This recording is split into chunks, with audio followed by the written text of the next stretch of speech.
नमस्कार, मैं माउली हिंदी समाचार में आपका स्वागत है और मैं हूं शेख इस्माइल। शुक्रवार को शिक्षक दिवस समारोह के सम्मान में Telangana recognised schools management association TRASMA की तत्वावधान में जिले भर में निजी स्कूलों में कार्यरत 170 शिक्षकों को एसटीयू भवन में शॉल उड़ाकर और प्रशस्ति पत्र देकर सम्मानित किया गया। कार्यक्रम की अध्यक्षता सभा के अध्यक्ष के रूप में जिला के अध्यक्ष रंगिनी पवन राव ने की। इस कार्यक्रम में मुख्य अतिथि के रूप में विधायक पायल शंकर पहुंचे। इस मौके पर विधायक पायल शंकर ने कहा है कि शिक्षकों का पेशा बहुत सम्मानजनक है। कल आधिकारिक तौर पर आयोजित शिक्षक दिवस के अवसर पर सार्वजनिक स्कूलों के शिक्षकों को सम्मान किया गया। उसी तरह निजी स्कूल के शिक्षकों को भी सम्मानित करने की आवश्यकता है। मैनी ने कहा है कि निजी स्कूलों में जो दिया जाता है वो वेतन नहीं है। उन्होंने कहा है कि आज 40% छात्र सरकारी स्कूलों में और 60% छात्र निजी स्कूलों में पढ़ रहे हैं। प्राइवेट में आश्वासन दिया है कि ये स्कूल प्रबंधक और शिक्षकों को समर्थन करेंगे। उन्होंने कहा है कि वो किसी भी समस्या का समाधान करने की पूरी कोशिश करेंगे। जल्द ही निजी शिक्षकों के साथ एक बैठक आयोजित की जाएगी और उसमें सभी को डबल बेडरूम घर देने के लिए एक कार्यक्रम शुरू किया जाएगा जो पात्र है। उन्होंने कहा है कि जिस तरह से कुछ राज्यों में निजी स्कूल मालिक वेतन देते हैं, उसी तरह से हमारे राज्यों में सरकार को अतिरिक्त वेतन देने की व्यवस्था बनानी होगी। आप सामुदायिक सेवा भी करते हैं। उन्होंने कहा है कि वोट के लिए असंतोषजनक वादे करने के बाद राज्य आर्थिक मदद करेगा। उन्होंने कहा है कि सरकार की जिम्मेदारी है कि वो उन लोगों का समर्थन करे जो परेशानी और पीड़ा में हैं। उन्होंने कहा है कि अगली बैठक में निजी शिक्षकों की समस्याओं पर चर्चा करेंगे। इसमें प्रणीता यमियो सोमैया, राज्य अध्यक्ष सादुल्ला मधुसूदन, राज्य कोषाध्यक्ष राघवेंद्र रेड्डी और जिला अध्यक्ष सचिव रंगिनेनी पवन राव मौजूद रहे। ఆ బాధలు తీరడానికి మీరేం చేస్తారనే ఆలోచన మీకు రావచ్చు. తప్పకుండా ఉన్నటువంటి ప్రభుత్వ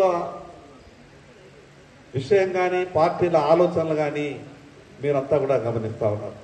మేధావులైనటువంటి మీరు ఈ రాష్ట్రంలో కానీ ఈ రాష్ట్రంలో జరుగుతున్నటువంటి అది గత ప్రభుత్వమా ఈ ప్రభుత్వమా, నేను పార్టీల జోలికి ప్రభుత్వాల జోలికి పోకున్నా కూడా ఓట్ల కొరకు ఇయ్యరాని హామీలు ఇచ్చి తిరిగి అధికారంలోకి వచ్చిన తర్వాత ఆర్థికంగా రాష్ట్రం సహకరిస్తలేదని చేతులెత్తేసేటటువంటి పరిస్థితి పార్టీలు ఏవైనా కూడా ఆ రకమైనటువంటి రాజకీయాలే జరుగుతున్నాయి. దీంట్లో మార్పు రావాలంటే ఎన్నికలు న్యాయంగా జరగాలి. ఎన్నికలు న్యాయంగా జరగాలంటే నాయకులు మంచోళ్ళు రావాలంటారు. కోడి ముందా గుడ్డు ముందా అనే ప్రశ్న ఉత్పన్నమైనప్పుడు ఆ జవాబు కనుగొనలేక ఏ రకంగానైతే ఇబ్బంది పడుతున్నామో ఈ రోజు ఉన్నటువంటి పరిస్థితుల్లో కూడా వాస్తవంగా ఎవరికైతే ఇబ్బందులు ఉన్నాయో, ఈ సమాజంలో ఎవరైతే బాధలలో ఉన్నారో వాళ్ళని ఆదుకోవడం ప్రభుత్వ బాధ్యత. కానీ ఈ సమాజం ఏమైనా మాకు సంబంధం లేదు, ఈ రాష్ట్ర ఆర్థిక పరిస్థితి ఎటువైనా కూడా మాకేం సంబంధం లేదు, కేవలం మేము ఓట్లతోని గెలిస్తే చాలు, ఈ రాష్ట్ర ఆర్థిక పరిస్థితితోని మాకేమి సంబంధం అనే విధంగా రాజకీయాలు నడుస్తూ ఉన్నాయి. నేను అందుకే మొన్న అసెంబ్లీలో ఒక మాట మాట్లాడినా, మీరంతా ఎవరన్నా విన్నారో లేదో నాకు తెలియదు. ఈ రాష్ట్ర భవిష్యత్తును అవసరాలు ఉన్నటువంటి వాళ్ళు అరకొర జీతాలతో ఉద్యోగాలు లేక ఇబ్బందులు పడుతున్నటువంటి చాలా మందిని ఎక్కడా కూడా మనం గుర్తిస్తలేము. ఎన్నికల సమయంలో ఏ వాగ్దానం ఇస్తే ఓట్లు పడతాయో ఆ విషయాల మట్టుకే మనం దృష్టి పెడుతున్నాం. ఇది మంచి పద్ధతి కాదు అని నేను రాష్ట్రంలో అసెంబ్లీని వేదికగా చేసుకొని నేను మొన్న మాట్లాడినా. ఈరోజు ప్రైవేట్ ఉపాధ్యాయుల పాత్ర ఈ సమాజంలో మామూలు పాత్ర కాదు. నేను ప్రత్యేకంగా మీతో ఒక సమావేశాన్ని ఏర్పాటు చేసుకుంటా, మిగతా విషయాల మీద కూడా నేను చర్చిస్తా. నేను ఒక శాసనసభ్యునిగా మీకు ఎక్కడ ఎవరికి ఎటువంటి ఏ ఇబ్బంది వచ్చినా కూడా నేను అన్ని రకాలుగా మనస్ఫూర్తిగా నా వంతు సహాయ సహకారాలు మీకు అందిస్తానని తెలియజేసుకుంటూ 40% మాత్రమే ప్రభుత్వ పాఠశాలల్లో చదువుతున్నారు, మిగతా 60% అంతా కూడా ప్రైవేట్ పాఠశాలల్లో చదువుతున్నారు. సహజంగా ఏమనిపిస్తుంది అంటే ప్రైవేట్ పాఠశాలలు కొన్ని కార్పొరేట్ పాఠశాలలని బేరీ చేసుకుంటాం.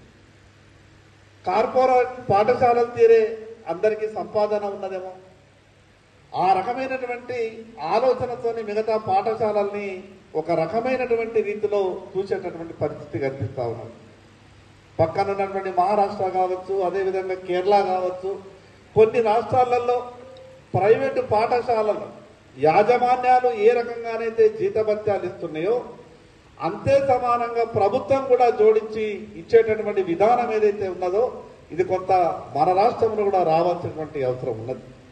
మీరు చేస్తున్నది కూడా సమాజ సేవ, ప్రభుత్వం చేస్తున్నది కూడా ఓ రకంగా ప్రజల్ని ఆదుకోవడానికి, సమాజ నిర్మాణానికి ప్రభుత్వ ఖర్చుతో చేస్తున్నటువంటి కొన్ని కార్యక్రమాలు అయితే ప్రైవేట్లో మీరు చేస్తున్నది కూడా తప్పేం కాదు.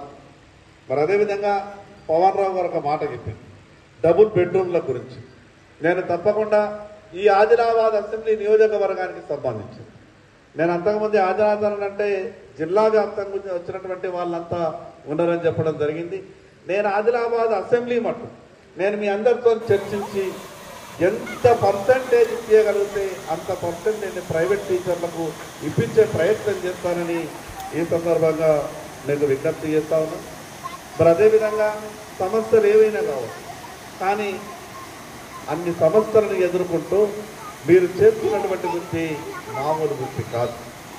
మీరు చదువు చెప్పిన తర్వాత మీ దగ్గర ఓనవాళ్ళు నేర్చుకున్నటువంటి ఎంతో మంది వాళ్ళు ఉన్నత స్థాయికి ఎదిగి మీ కళ్ళ ముందు మీకు కనిపించినప్పుడు నెలకు 10,000 జీతం తీసుకుంటున్నారా, 5,000 జీతం తీసుకుంటున్నారా అనే కాదు, కానీ మీకు ఆ రోజు జరిగేటటువంటి ఆ రోజు మీరు అనుభవించేటటువంటి తృప్తి, సంతోషం కోట్ల రూపాయలు పెట్టినా కూడా ఆ రకమైనటువంటి సంతోషం